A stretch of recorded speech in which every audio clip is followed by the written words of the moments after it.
It's time for the top of the bottom.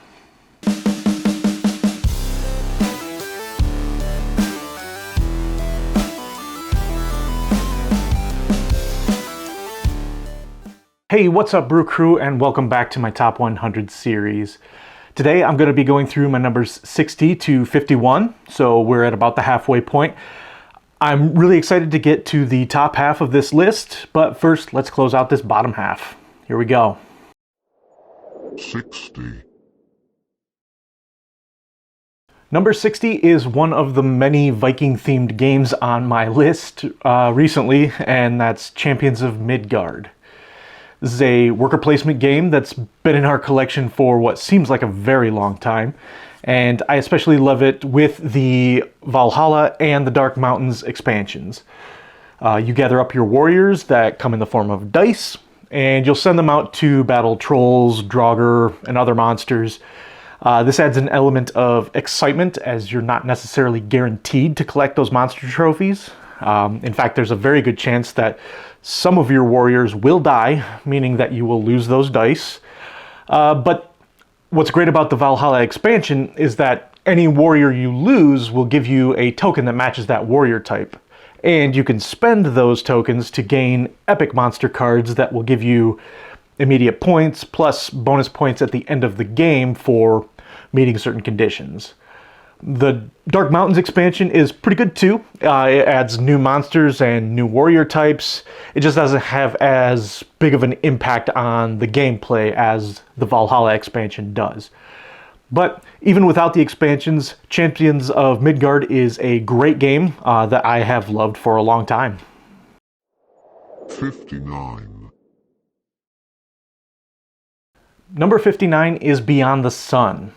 I love games that have tech trees, but I feel like I haven't played very many games where that is a central focus of the game. And I'll be honest, the first time I saw this game, I wasn't too impressed by how it looked. Not that it really looks bad or anything. It just didn't really look like there was much of anything going on here. It's just a board with spots to put some cards. But the gameplay turned out to be super satisfying.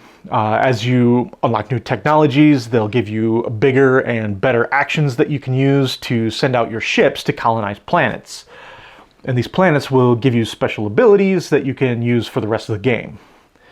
As you send out tokens and dice from your main board, you also unlock better resource production. So the entire game has a really great sense of progression, which is exactly what I want from a tech tree game. We have picked up the Leaders of the New Dawn expansion, but I have yet to add that in to play it, but I am very excited to see what it adds. 58. Number 58 is Food Chain Magnate. This is a game that I was a little intimidated to play for quite a while because it's a splatter game and they have a reputation of being very heavy and very unforgiving. And Food Chain Magnate can be very much that. But this game is very interesting and I love the mechanisms. You're essentially building an org chart for your restaurant, starting off with yourself as the CEO and going down to the marketing agents, cooks, servers. Each new person that you hire to work at the restaurant chain will give you a new ability or action that you can take, but they're also going to cost money. It can be a pretty cutthroat game as well because you're trying to strategically place your adverts in such a way that you can steal as many customers as possible from your opponents. Honestly, I probably would have never owned this game though if I hadn't had the chance to play it first and get a deal on it online in a sale because the MSRP is pretty high for this game with very limited art, graphic design, and components. Lucky Duck is now getting ready to put out a deluxe version of it, which looks a lot better, but it still falls well outside my price range. Maybe someday I'll be lucky enough to own a copy, but that won't be anytime soon. 57. Number 57 is Fur Nache. It must be Italian. I think that says fragile, honey. Furnace was a game that we played our first Gen Con back since the pandemic, and I immediately fell in love with the simplicity and the strategy. This game plays super quick and is easy enough to teach, but there's some great strategy here. Every round, players are going to bid on cards using bidding discs numbered 1 to 4. You only have those 4 discs, and you can't place 2 of your discs on the same card. You also can't place a numbered disc that matches a number already on that card. So right away you have some tough decisions to make about how you're going to bid. On top of that though, if you don't win a card, you'll be gathering the resources printed at the top of the card, multiplied by the number on the token that you placed there. So there are going to be times where you really want to lose a bid so that you can gather those resources that you need. If you do end up winning a bid on a card, you place it in front of you, and during the second phase of the round, everyone will run their engines. Each card in front of you will allow you to either gain more resources or convert those resources into different resources, or more importantly, money. The game lasts for 4 rounds, and the player with the most money at the end of the 4th round is the winner. Players are also dealt a character card at the beginning of the game, which will give them some kind of rule-breaking power, like a second number 3 bidding disc, or allowing you to place a second bidding disc on a card. It's such a quick game. It's almost a borderline filler game for us at this point, although sometimes running the engine can slow things down just a little bit, making sure that you do all of your actions in the right order. 56. Number 56 is Beer and Bread.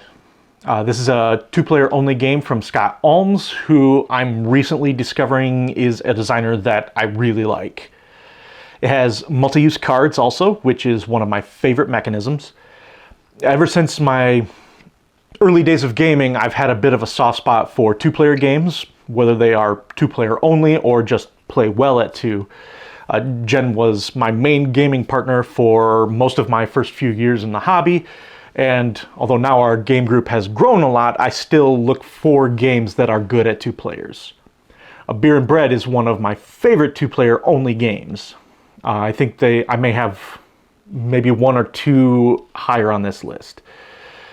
This game does a lot of things that I really like.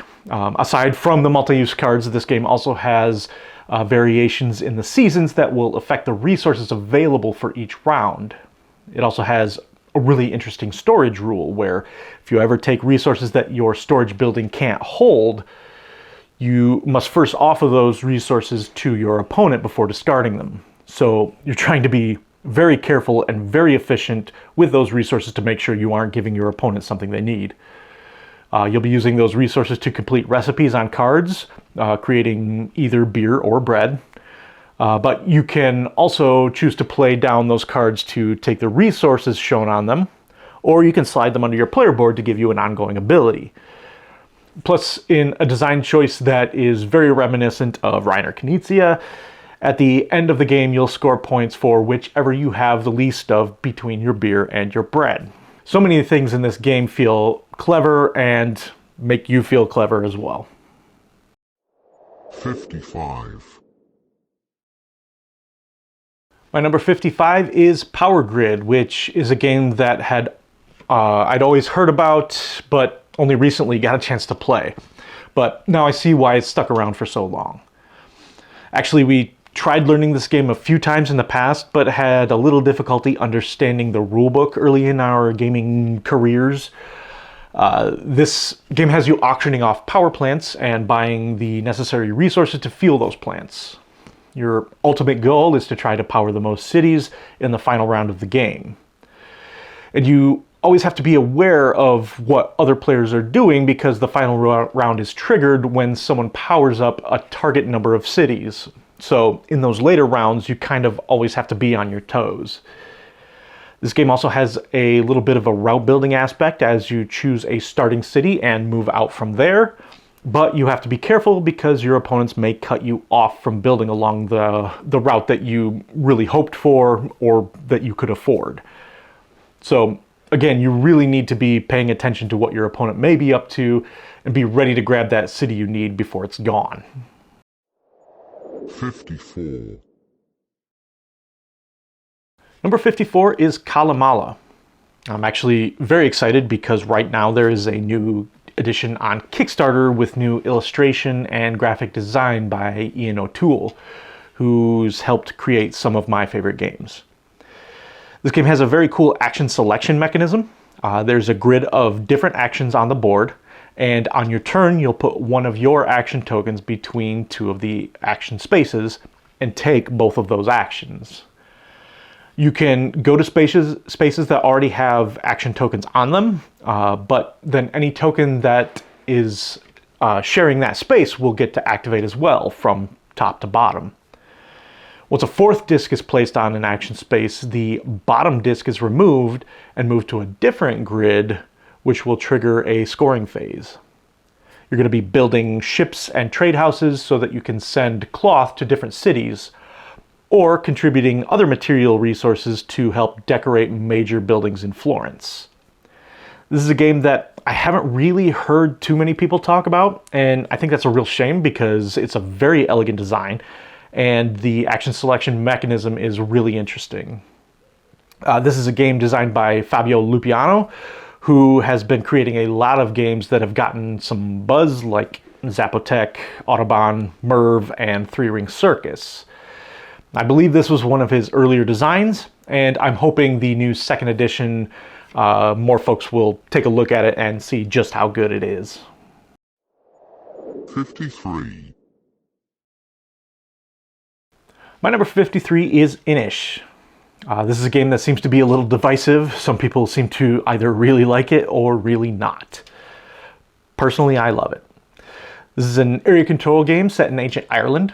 You're going to explore out on a really beautiful map, placing down new territory tiles, and try to accomplish one of three victory conditions.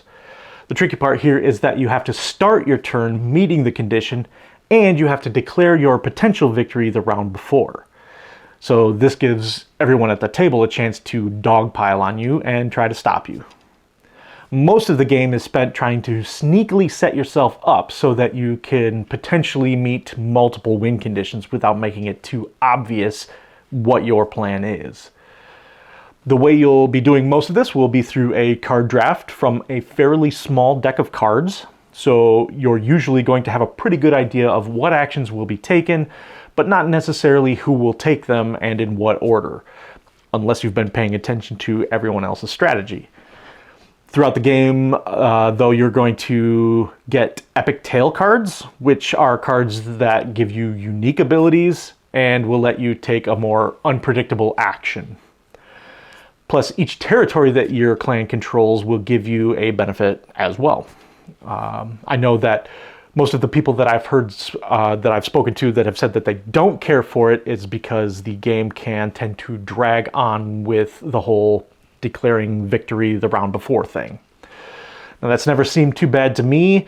None of the games that I've played have felt like they dragged on too long, but I will say that if you're able to track down a copy, the Seasons of Inish expansion does help shorten the game. Basically, if multiple people are tied for victory when checking for victory conditions, you'll play one more round, and at the end of that round, either the player with the most conditions or the player with a tiebreaker token will win. Otherwise, the tied players share the win. Personally, I prefer fighting it out until there's one winner, but that option is out there if you felt like the game was going on a little too long. 52. Number 52 is Cthulhu Death May Die. I've said before that my sweet spot tends to be the mid to mid-heavy Euro, but that doesn't mean that I'm not a sucker for a cool, epic game with big miniatures. Now, unlike most Cthulhu-themed games, this one doesn't have you investigating, it has you actually fighting these monsters, including Mr. Cthulhu himself.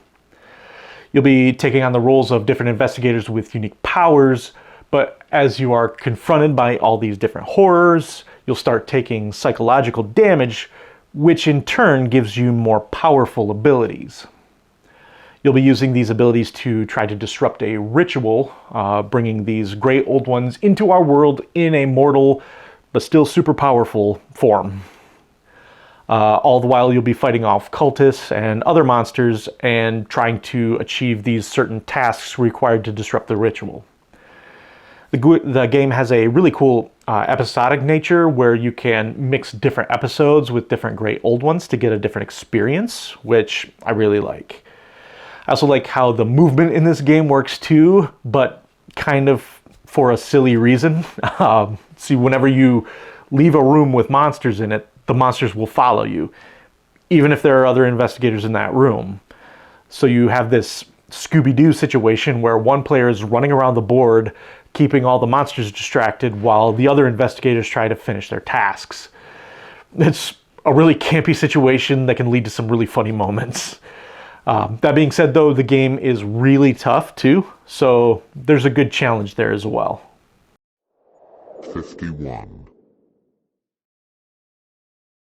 And finally, my number 51 is Merlin, which is the second Feld game on this top 100, and the first of his big box games, but it won't be the last.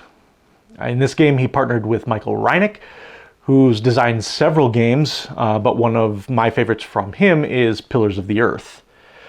Stefan Feld is one of my favorite board game designers of all time, and I think this game is a really good example of why. At its heart, this is a roll and move game. Normally, that's a big no-no in the world of board game design, but in this one, Feld has managed to take that mechanism and make it interesting with actual decisions to be made. I think that really sums up very well why I enjoy Stefan Feld games so much, because he takes existing ideas or mechanisms and uses them in new and interesting ways, usually with fairly elegant rules and with difficult decisions to make. The way that the roll and move works in this game is that you will be rolling 3 dice, 2 of your color and 1 white die. You'll use these to move your knight or Merlin around the round table and take actions of the space that you land on. There are a couple things to consider though. Your knight is always going to move clockwise around the table, and you will always use both dice. So you'll want to be sure to use those dice in the correct order to get the actions you want. Also, every player can move the Merlin piece. And the Merlin piece can move either clockwise or counterclockwise. So if you've rolled what you need to be able to get Merlin to a space you want to take, you're going to want to make sure to move him before someone else does and messes up your plan. Like a lot of games from Mr. Feld, you'll be using these actions to play a lot of mini games all over the board, which will score you a variable amount of points. You'll be influencing territories, fighting off traitors, completing missions, and building manors. Now, we really like adding in the Arthur expansion as well, which adds a second rondel to the board, and new black dice, which players can use to move King Arthur around this second rondel to give you even more choices. This game was a little bit of a slow burn for me, but the more I play it, the more I like it. Okay, everybody, that's it for the top 10 of the bottom half of my top 100. Thanks for watching, and check in next week when I start the top half of my top 100 games of all time. And until next time, let's get another round for the table.